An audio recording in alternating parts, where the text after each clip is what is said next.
Hello students, आज की class में आपका स्वागत है।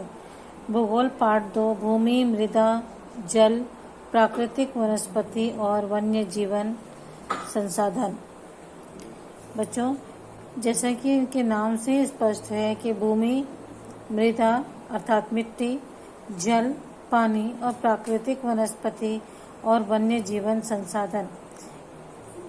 मनुष्य के पास प्रकृति ने उन्हें कुछ बहुमूल्य उपहार दिए हैं, जिनमें ये प्रमुख हैं। भूमि, मृदा, जल, प्राकृतिक वनस्पति। ये प्रकृति का बहुमूल्य उपहार है। हम अपने जीवन यापन के लिए इनका सहारा लेते हैं। जीवन में अनेक स्थान ऐसे हैं जहाँ पर कि प्राकृतिक वनस्पति बहुत कम मात्रा में पाई जाती है और मनुष्य अपने जीवन यापन के लिए उत्पादन कार्य करता है, किंतु वहाँ की वनस्पति, वहाँ की भूमि ऐसी नहीं होती जिसमें अच्छी फसल उत्पादन किया जा सके। आप यहाँ पे एक मांबा नामक लड़की को देख रहे हैं। वह और उसके भाई जो हैं बकरी चराने जाते हैं, किंतु उनके पिता जो हैं सेम और मक्का उगाते हैं।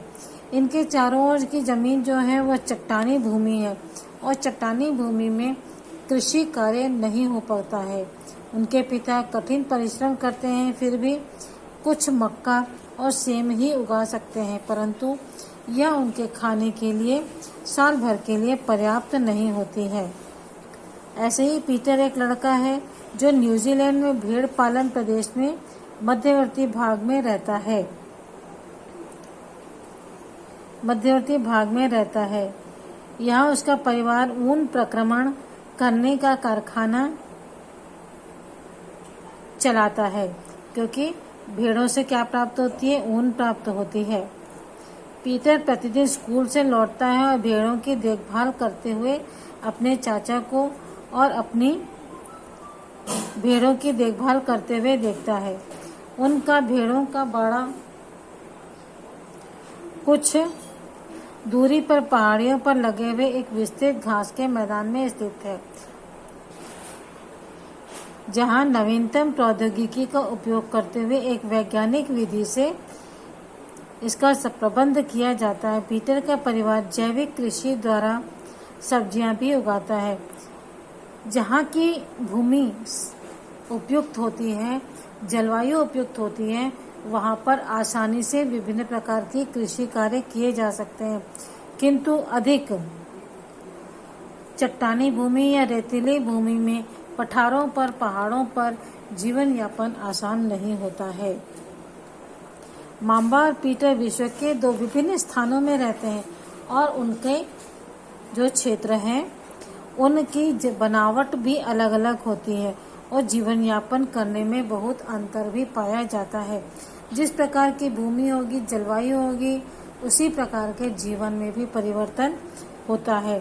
भूमि की गुणवत्ता, मृदा, जल, प्राकृतिक वनस्पति, प्राणियों और प्रौद्योगिकी के उपयोग की भिन्नता के कारण है। इन स्थानों पर एक दूसरे से भिन्न होने का मुख्य कारण इस प्रकार संसाधनों की उपलब्धता भी है। जैसे जैसी जमीन होगी वैसे ही वहाँ पर कृषि कार्य भी किए जा सकते हैं। भूमि का उपयोग हम कृषि कार्यों के लिए, निवास करने के लिए, पशुपालन के लिए आदि इसमें करते हैं। यह सभी महत्वपूर्ण प्राकृतिक संसाधनों में जो भूमि है वह सबसे अधिक महत्वपूर्ण संसाधन है।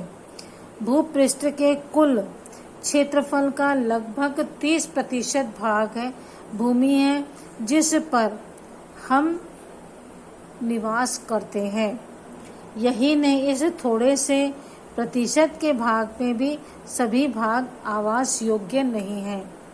जो 30% भूमि रहने के लिए हमें प्राप्त हुई है वह भी रहने योग्य पूरी तरह से नहीं है, क्योंकि यहाँ इस जमीन पर कई जगह पहाड़ हैं, पठार हैं, वन हैं, चट्टानें हैं, उबड़ खाबड़ जमीनें हैं, रेतीली जमीन है अर्थात मरुस्थल पाए जाते हैं, पर्वतों के तीव्र ढाल हैं आदि अनेक प्रकार की स्थल आकृतियां हैं जो कि मनुष्य के रहने के लिए उपयुक्त नहीं है। कुछ जगह जो है वन है और कुछ जगह विरल जनसंख्या पाई जाती है, तो कहीं कहीं पर बिल्कुल निर्जन है, अर्थात वहाँ पर किसी प्रकार के वन के लोग निवास नहीं करते हैं। और इस थोड़ी सी ही जमीन पर हम अनेक कार्य करते हैं, अर्थात रहते भी हैं, खेती भी करते हैं, कारखाने भी लगाते हैं, मकान भी बनवाते हैं, सड़कें बनवाते हैं, गार्डन्स बनवाते हैं। इस प्रकार के अनेक कार्य इस छोटी सी जमीन पर करते हैं और इसलिए ये स्थान विश्व के सघन बसे क्षेत्र हैं। कौन से स्थान? जहाँ पर मैदान है और भूमि जो है वह उर्वरक है, उसमें हम निवास करते हैं और खेती किसानी भी करते हैं। भूमि का क्या उपयोग है? भूमि के विभिन्न उपयोग हैं। खनन में, सड़क बनाने में, उद्योग में, कृषि में, वानिकी में, निवास करने में, सड़कें बनाने में, बगीचे बनाने के, यह सभी कार्य जो है जमीन के द्वारा जमीन पर किए जाते हैं। भूमि का उपयोग भौतिक कारकों द्वारा निर्धारित किया जाता है, जैसे स्थलाकृति, मृदा, जलवायु, खनिज, जल की उपलब्धता। मानवीय कारक जैसे जनसंख्या और प्रौद्योगिकी भी भूमि उपयोग प्रतिरूप के महत्वपूर्ण निर्धारक है। जनसंख्या जैसी होगी वैसे ही भूमि का उपयोग भी होगा। स्वामित्व के आधार पर भूमि को निजी भूमि और सामुदायिक भूमि के रूप में हम विभाजित कर सकते हैं। निजी भूमि प्रत्येक व्यक्ति की स्वयं की जमीन होती है जिस पर वह निवास कर सकता है, खेती कर सकता है, और सामुदायिक भूमि जो है वह पूरे समुदाय की होती है, जैसे चारागाह या शमशान भूमि। इस प्रकार की जो जमीनें हैं वह साझा संपत्ति कहलाती है और इसमें हम फलों का, नट्स, औषधि बूटियों को एकत्रित करना, चारा बनाना, यह सब वानिकी से संबंधित कार्य हैं जो कि सभी की साझा संपत्ति होती है। जनसंख्या और उसकी मांग सदैव बढ़ती रहती है, लेकिन भूमि की उपलब्धता सीमित है। स्थान के अनुसार भूमि की गुणवत्ता में अंतर होता है। लोगों ने सामुदायिक भूमि पर व्यापारिक क्षेत्र बनाने, नगरीय क्षेत्रों में घर बनाने और ग्रामीण क्षेत्रों में कृषि योग्य भूमि पर विस्तार करने के लिए अनाधिकृत हस्तक्षेप करना शुरू कर दिया है। आज भूमि उपयोग प्रतिरूप में व्यापक परिवर्तन हमारे समाज में सांस्कृतिक परिवर्तनों को दर्शाते हैं। वर्तमान कृषि और निर्माण संबंधी गतिविधियों के प्रसार के कारण निम्नीकरण, भूस्खलन, मृदा अपरदन, मरुस्थलीकरण पर्यावरण के लिए प्रमुख खतरा हो गए हैं। क्या है? जनसंख्या की मांग हमेशा बढ़ती रहती है। जनसंख्या बढ़ेगी तो उसके अनुसार भूमि की मांग भी बढ़ेगी। उन्हें रहने के लिए, व्यापार के लिए, उद्योगों के लिए और उनके भोजन की व्यवस्था करने के लिए भी हमें भूमि की आवश्यकता पड़ेगी। गुणवत्ता में अंतर होता है। भूमि की गुणवत्ता में अंतर होगा तो लोगों के सामुदायिक भूमि और व्यापारिक क्षेत्र बनाने, नगरीय क्षेत्र बनाने, इन सब के लिए भी ऐसी भूमि में का उपयोग किया जा सकता है।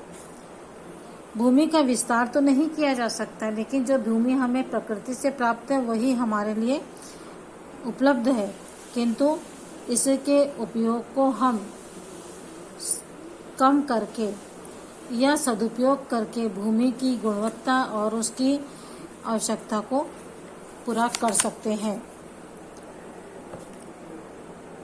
वर्तमान में कृषि और निर्माण संबंधी गतिविधियों के बढ़ोतरी के कारण, प्रसार के कारण भूमि का निम्नीकरण हो रहा है। भूस्खलन, मृदा अपरदन, मरुस्थलीकरण आदि पर्यावरण की समस्याएं उत्पन्न हो रही हैं।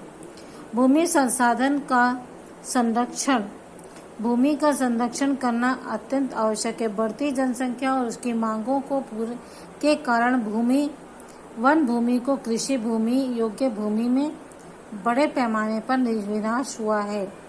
वन भूमि और कृषि भूमि का विनाश हुआ है क्योंकि बढ़ती हुई जनसंख्या के निवास के लिए, उनके उद्योगों के लिए हमने वनों की भूमि और कृषि भूमि का उपयोग किया है।